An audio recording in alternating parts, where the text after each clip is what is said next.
देखिए, अपनी हार को सामने देख एक डरी हुई, बौखलाई हुई, कायर बीजेपी चुनावों को रद्द करना चाहती है। आप सब जानते हैं कि इस चुनाव में साफ मेजॉरिटी, साफ बहुमत इंडिया गठबंधन के पास है। ये पहला सामना है, पहला मुकाबला है इंडिया गठबंधन बनाम भाजपा का, और इस चुनावों में साफ तौर पे बहुमत का आंकड़ा इंडिया गठबंधन के पास है। आप जानते हैं कि कुल मिलाकर 36 मतदान होने हैं। 36 में से 20 से अधिक वोट इंडिया के पास हैं और 14 से 15 वोट भाजपा के पास हैं। यानी कि साफ तौर पे इंडिया गठबंधन ये चुनाव जीतने जा रहा है। लेकिन अपनी हार को अपनी आंखों के सामने देख एक कायर बीजेपी चुनावों को रद्द कर रही है और गैर कानूनी हथकंडे अपना रही है। सबसे पहले इन लोगों ने सेक्रेटरी इलेक्शंस को बीमार कर दिया। आज इन लोगों ने चुनाव के जो प्रिसाइडिंग ऑफिसर होते हैं उनको बीमार कर दिया। ऐसा लगता है कि पूरी की पूरी बीजेपी इंडिया गठबंधन को अपने सामने देख बीमार हो गई है।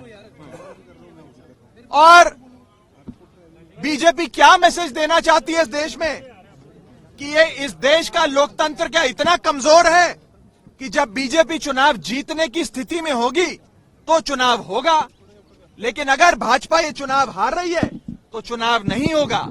क्या ये मैसेज देना चाहती है भाजपा?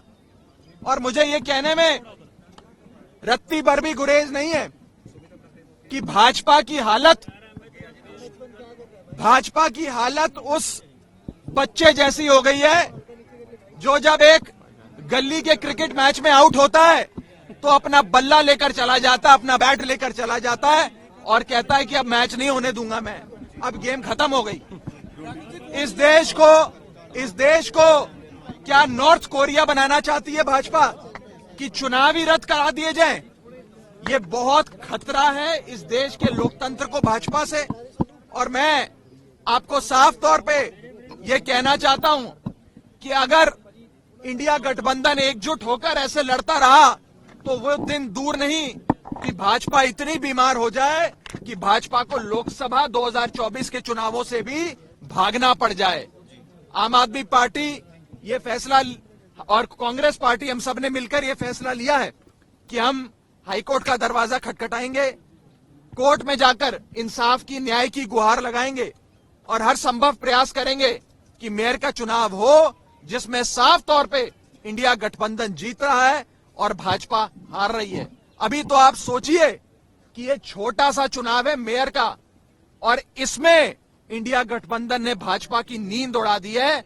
2024 के लोकसभा चुनाव में भाजपा का क्या हश्र इंडिया गठबंधन और भारत की 135 करोड़ आबादी करेगी, ये आप सोच सकते हैं।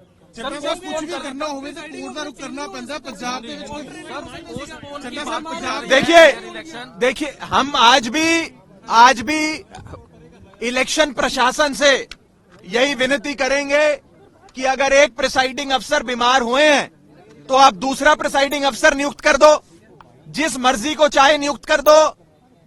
लेकिन चुनाव आज शेड्यूल्ड थे, निर्धारित तारीख थी, आज चुनाव होना था। अगर आज चुनाव नहीं होता है और भाजपा पहले सेक्रेटरी इलेक्शंस को बीमार करती है, फिर प्रिसाइडिंग अफसर को बीमार करती है, फिर इलेक्शन रद्द करती है, ये साफ दिखाता है कि एक कायर बीजेपी इंडिया गठबंधन के हाथों अपनी हार को देखते हुए डर गई, बौखला गई और उस बच्चे जैसा बर्ताव कर रही है जो बच्चा गली क्रिकेट में आउट होने के बाद अपना बल्ला लेकर घर चले जाता है कि अब मैच नहीं होगा।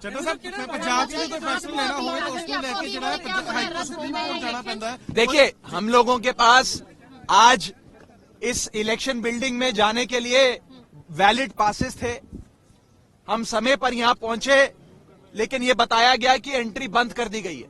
और एंट्री इसलिए बंद कर दी गई है क्योंकि प्रिसाइडिंग अफसर अचानक से बीमार पड़ गए हैं। बताया जा रहा है कि प्रिसाइडिंग अफसर भी बेचारे एक अस्पताल से दूसरे अस्पताल जाने का प्रयास कर रहे हैं, लेकिन कोई अस्पताल उन्हें भर्ती नहीं कर रहा। क्योंकि वो वास्तव में बीमार नहीं है, लेकिन ये हथकंडे हैं भाजपा के।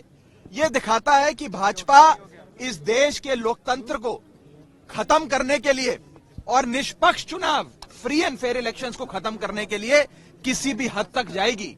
मेरा आप सबके माध्यम से देश की जनता को भी निवेदन है कि पार्टियां आएंगी जाएंगी, सरकारें भी बनेंगी बिगड़ेंगी, लेकिन इस देश के लोकतंत्र को बचाने के लिए भाजपा से छुटकारा पाना जरूरी है। अगर भाजपा बनी रही तो वो एक एक कर सारे चुनाव रद्द कर देगी और भारत को नॉर्थ कोरिया बना देगी। अगर ये तो मेयर के इलेक्शन है, 2024 के इलेक्शन में कुछ ऐसा होता है तो फिर क्या करेंगे आप? देखिए, ये आज जो चंडीगढ़ में हुआ ये झलकी है।